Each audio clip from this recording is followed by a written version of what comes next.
How you doing, everyone? Welcome back to NRL Fantasy Analysis. In this one, I just want to get really educational and just teaching you how to set up your side based on the draw.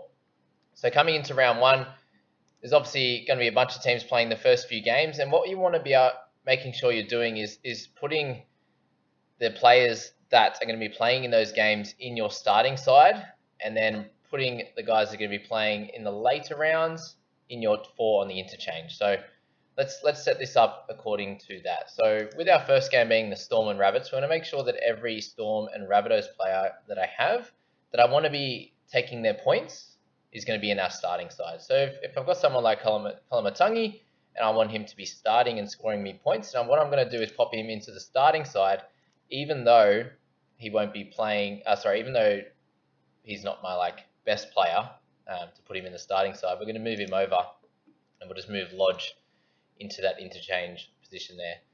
Given the fact that I don't have any other Rabbitohs in the team, and my Storm players are in the starting side, we are now sweet for that one. We'll then move to the Knights and the Bulldogs. What you're going to see is I have Watson here on the interchange bench, and I can move him into the starting hooking role, for example. So what this makes sure of, guys, is if you do have a late out in one of those games, and what that means is then players aren't going to be locked into a starting side, for example, and then you might not be able to trade him out, or you might have to play one of the emergencies that you're not looking to do. So it just gives you some safety that you can just transfer, one of these players if it's, if Little is later in the round and Farmasuli's already played, Little doesn't happen to play, you can then have Farmasuli playing in your starting side, and at worst you could change him if it becomes a long-term injury or something like that. So hope that makes sense with how that would work, because our number 5 is going to be our first emergency on our interchange bench.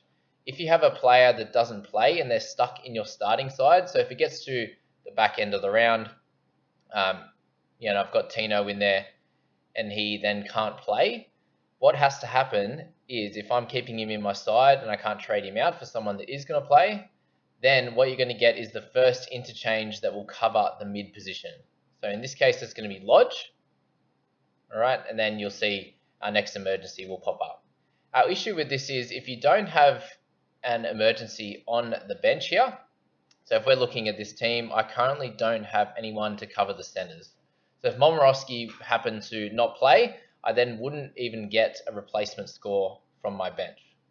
See where the issue lies there, right? So if your setup's a little bit better, then you're able to get a replacement for that. Obviously, in this case, you wouldn't be able to put anyone else in that center position, so you just be praying and hoping that he plays. But in these other positions there, you're able to just make sure that you get the best available player on your interchange or emergency to come into that starting side and really help you out.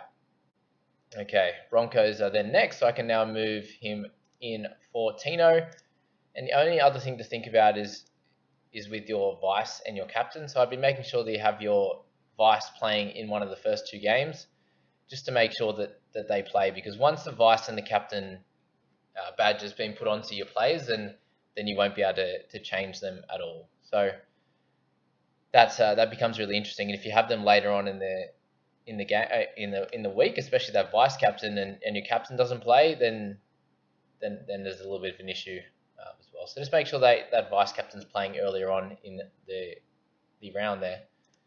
We have the Broncos and the Eels, which is fine. Cool. And then next one's going to be our Warriors and the Titans. Okay, Warriors is next. We have Curran, and we have the Broncos. So the Broncos play first. I now can't change anyone else in this section here. So I'm going to be happy with how my team is set up currently. So guys, if you're enjoying this content, please hit like and subscribe, and so we can get a lot more people watching this video, and they can beat you in fantasy. But there you go. I just wanted to have a quick little update on how you would set up that team, and that's the easiest way to do it, to make sure that you don't miss out on any extra points. You might have someone that you really want to play on the bench or on the starting side, and if they can't, then you might get someone down here that, like a Tex or a Lenny, that might score a 30 or something like that, and not do as well for your team. So yeah, just wanted to pop that out there, and I hope that helps a bunch of guys. If if that wasn't explained properly, then please let me know in the comments, and hopefully I can help you out there. But good luck with team lists this afternoon, guys. I hope they're fair for you, and good luck with the season. See you, team.